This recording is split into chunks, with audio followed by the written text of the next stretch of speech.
YouTube channel Indresh cyber crime. अब डरना नहीं लड़ना है। मैं आप सबसे एक बात बताना चाहता हूँ कि साइबर क्राइम की दुनिया में बढ़ती अपराध को कम करने के लिए हम आपके बीच आ रहे हैं एक अपने चैनल को लेके, जिसके माध्यम से आप सभी को यह बताना है कि साइबर क्राइम की दुनिया में कैसे आपराधिक घटनाएं घट रही हैं, उसको कम कैसे किया जा सकता है। आज के समय में यह बढ़ते युग में यह बहुत बड़ा उदाहरण होगा आप लोगों के लिए समझना और इसको कैसे हटाना है।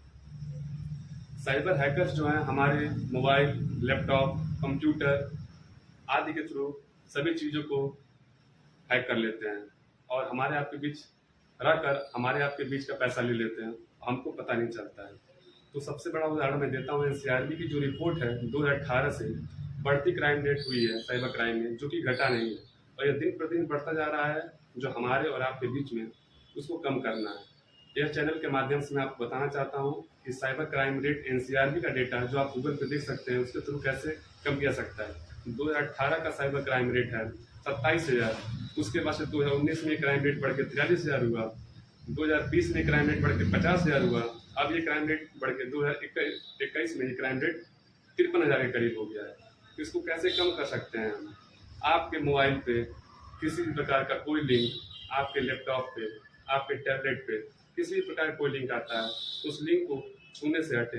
ये जो मुहिम मैंने छेड़ा है साइबर क्राइम को हटाने का, ये बहुत ही अत्यंत आवश्यक है। इस साइबर क्राइम की दुनिया में जो आपके हमारे बीच पैसे लेके हमारे ऐड लेते हैं और हमको पता नहीं चलता।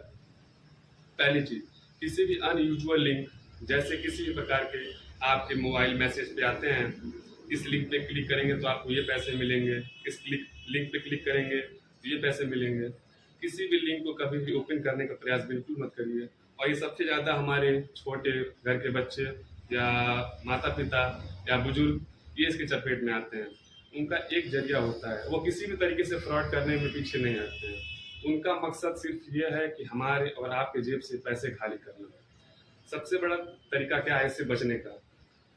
किसी भी प्रकार का कोई लिंक पे क्लिक मत करें। और दूसरी चीज़, ये तरीका बस एक नहीं, तरीका अनेकों हैं। वो आपसे फ़ोन करके आपका ओटीपी मांग सकते हैं।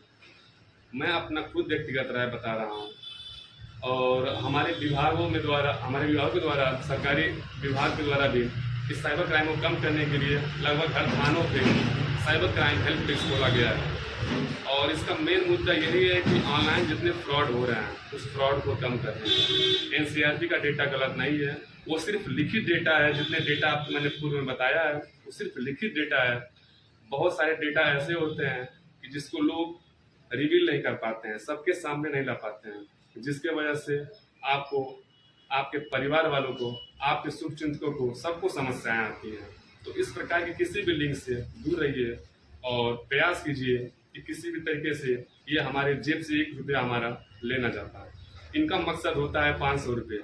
और आप कैलकुलेट कर लीजिए, अगर एक आदमी से ये 500 रुपये प्रतिदिन मारते हैं और दिन भर में 100 लोगों को अपना गिरफ्त में लेते हैं तो उसके हिसाब से वो 5,000 के करीब डेली की कमाई होती है। तो इससे कम करने के लिए हम और आप एक जिम्मेदार नागरिक होने के नाते इन लोगों से दूर रहना है। और ये ऐसे साइबर क्राइम बिछाए हुए हैं जिसके मायाजाल से निकलना आज की दुनिया में एक बहुत बड़ा मुद्दा बन गया है। सबसे बड़ी मुद्दा है क्या? मुद्दा ये है कि उसको निकालने के लिए सबसे पहले कि हमें इस बात का बिल्कुल ध्यान रखना है कि कहाँ से लिंक आ रहा है, कहाँ से क्या हो रहा है। इस चीज़ पर अगर आप सतर्क दृष्टि बनाए नहीं रखेंगे तो आपके जेब से आपका पैसा निकाल लेंगे। जय हिंद, जय भारत। अगले एपिसोड में फिर मिलते हैं। धन्यवाद।